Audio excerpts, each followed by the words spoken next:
Hey guys, welcome back to the AR YouTube channel. और planes के ढेर सारे केस स्टडीज आपने मेरे चैनल पर देखा होगा, पर क्या आपको पता है कि हेलीकॉप्टर्स रातों में फ्लाई कर सकते हैं या नहीं?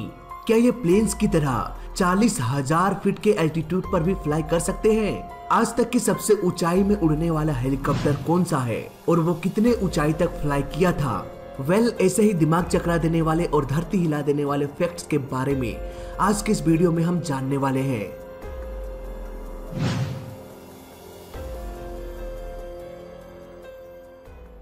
दोस्तों, क्या एक हेलीकॉप्टर रात में फ्लाई कर सकता है?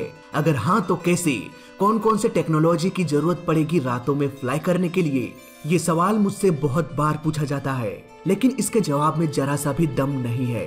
अगर मैं आपसे पूछूं कि आपका पुराना बाइक जिसमें की हेडलाइट खराब है वो रात में ट्रेवल कर सकता है या नहीं, तो आपका जवाब होगा यस। चलने को तो बाइक रातों को भी चल सकता है, लेकिन हेडलाइट ना होने की वजह से ऐसा करना खतरों से खाली नहीं है, क्योंकि रात के अंधेरे में कब कौन कहां क्या आ जाए उसे देखने के लिए बाइक में लाइट होना जरूरी है। ऐसे में अगर उस बाइक में अच्छा सा लाइटिंग सिस्टम फिट कर दिया जाए तो मस्त चकाचक दुनिया रोशन हो जाएगी और आप कहोगे कि भाई बस अब ये बाइक चलेगी नहीं बल्कि दौड़ेगी। हेलीकॉप्टर के केस में भी कुछ ऐसा ही होता है। एक हेलीकॉप्टर को रात में फ्लाई कराने के लिए कुछ भी नहीं चाहिए सिवाय अच्छे लाइट की। एक बाइक को सिर्फ आगे पीछे और दाएं बाएं देखना होता है, जबकि एक हेलीकॉप्टर को आगे पीछे दाएं बाएं और ऊपर नीचे भी देखना पड़ता है ताकि वो किसी टावर से या किसी बिल्डिंग से ना टकरा जाए। इसलिए हेलीकॉप्टर्स में बहुत सारे लाइट्स की जरूरत पड़ती है, जैसे कि landing light, navigation light, anti collision light, beacon light, strobe light, torch light, helipad या रनवे लाइट। इन सब लाइट्स का होना बहुत जरूरी है। अगर इन लाइट्स के बारे में आपको डिटेल्स में जानना है तो डिस्क्रिप्शन में एक लिंक मिल जाएगा, वहां पे आप जाके देख सकते हैं। इन लाइट्स के अलावा एक ट्रेंड पायलट की भी जरूरत पड़ेगी। इसके अलावा और किसी भी चीज की जरूरत नहीं है। इतना सब कुछ कर लेने के बाद एक हेलीकॉप्टर तैयार हो जाता है रातों में फ्लाई करने के लिए। तो अब सवाल आता है कि अगर ये रातों में फ्लाई कर सकता है तो कभी दिखाई क्यों नहीं देता? क्यों ये हमेशा दिन के उजाले में ही फ्लाई करते हैं? दोस्तों, इसका जवाब सिंपल है। दिन में अच्छा व्यू मिल जाता है। रात के अंधेरे में सैकड़ों हजार फीट ऊपर से देखने पर लोकेशन का पता ही नहीं चल पाता। इसके अलावा अनवांटेड ऑब्जेक्ट्स जैसे कि पेड़ पौधे, ऊंचे टावर्स, इवन कुछ बर्ड्स भी इससे टकरा सकते हैं। मतलब बहुत सारा खतरा हो सकता है। ऐसे में रिस्क लेना जरूरी नहीं है। वैसे भी 2-4 घंटे सोने के बाद सुबह हो ही जाएगी, फिर निकल जाना जिधर भी जाना हो। इसीलिए नॉर्मली प्लेन्स रात के अंधेरों में फ्लाई नहीं करते, खासकर पैसेंजर या सिविलियन हेलीकॉप्टर्स। लेकिन पुलिस का हेलीकॉप्टर या रेस्क्यू हेलीकॉप्टर कभी भी दिन या रात नहीं देखते, क्योंकि इमरजेंसी कभी भी पड़ सकती है। ऐसे केस में पुलिस और रेस्क्यू हेलीकॉप्टर्स रातों में भी फ्लाई कर सकते हैं। इसीलिए सिर्फ इमरजेंसी कंडीशन में ही रातों में हेलीकॉप्टर्स को फ्लाई करते हुए देखा जा सकता है। नाउ यहाँ पर एक और सवाल आता है कि हेलीकॉप्टर्स को रास्ता कौन दिखाता है? खासकर रातों में उन्हें कैसे पता चलता है कि उसे किस डायरेक्शन में जाना है? दोस्तों, एक हेलीकॉप्टर में वो सारे इंस्ट्रूमेंट्स मौजूद होते हैं जो कि एक प्लेन में होता है, जैसे कि FMC यानी कि फ्लाइट मैनेजमेंट कंप्यूटर, जिसमें कि पूरे फ्लाइट प्लान को डाला जाता है। कब कहां किस डायरेक्शन में मुड़ना है, इन सारे डायरेक्शंस को पहले से ही FMC में डाल दिया जाता है। इसके बाद हेलीकॉप्टर का पायलट उसी प्लान को फॉलो करते हुए हेलीकॉप्टर को फ्लाई कर सकता है, चाहे दिन हो या रात हो। इसके अलावा अगर जरूरत पड़े तो वो इस प्लान को चेंज भी कर सकता है। इसके अलावा हेलीकॉप्टर्स में GPS भी होता है। इसके अलावा पायलट वेरी हाई फ्रीक्वेंसी यानी कि VHF का यूज करके ATC से भी बात कर सकता है। अब क्योंकि हेलीकॉप्टर कम एल्टीट्यूड में फ्लाई करता है, इसीलिए वो आसपास का नजारा देखकर भी अपने लोकेशन और डायरेक्शन का भी पता लगा सकता है। हाँ, ये बात और है कि ये रातों में पॉसिबल नहीं है।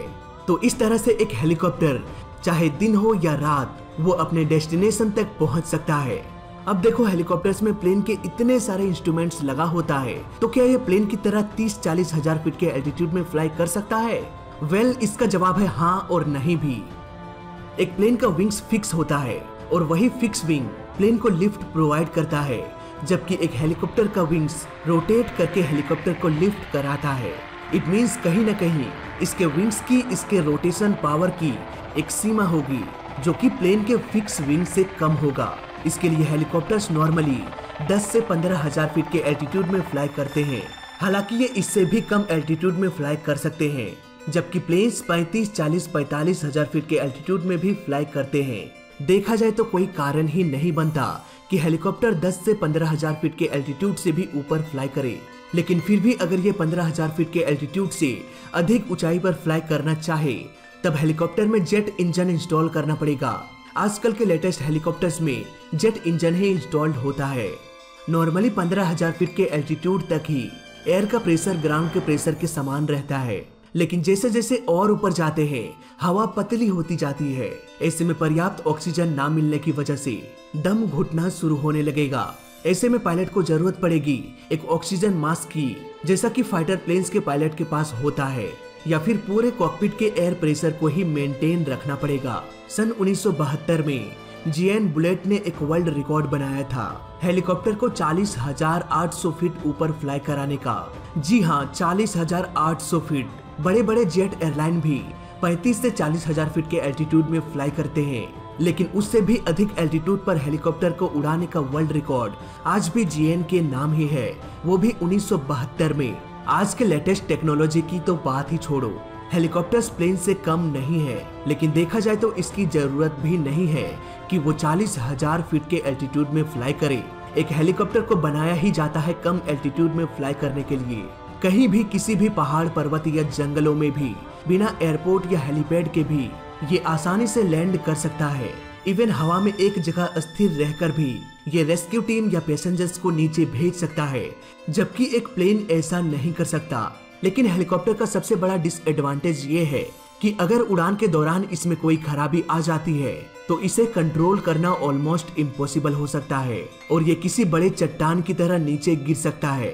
बात करें प्लेन्स की तो इसका इंजन खराब होने के बावजूद भी इसके पास एक्स्ट्रा इंजन होता है।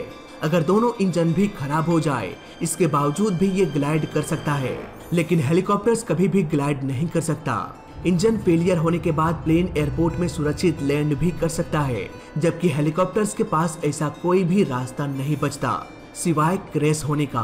तो फिलहाल इस वीडियो में अभी तक के लिए बस इतना ही। वीडियो अच्छा लगा तो लाइक कर देना, बुरा लगा तो डिसलाइक कर देना, और दोनों ही केस में इस चैनल को सब्सक्राइब कर देना, क्योंकि इस चैनल में सीखने के लिए बहुत कुछ है। तो मैं मिलता हूँ आपसे अगली वीडियो में, तब तक के लिए देखते रहिए और सीखते रहिए। जय हिंद, वंदे मातरम।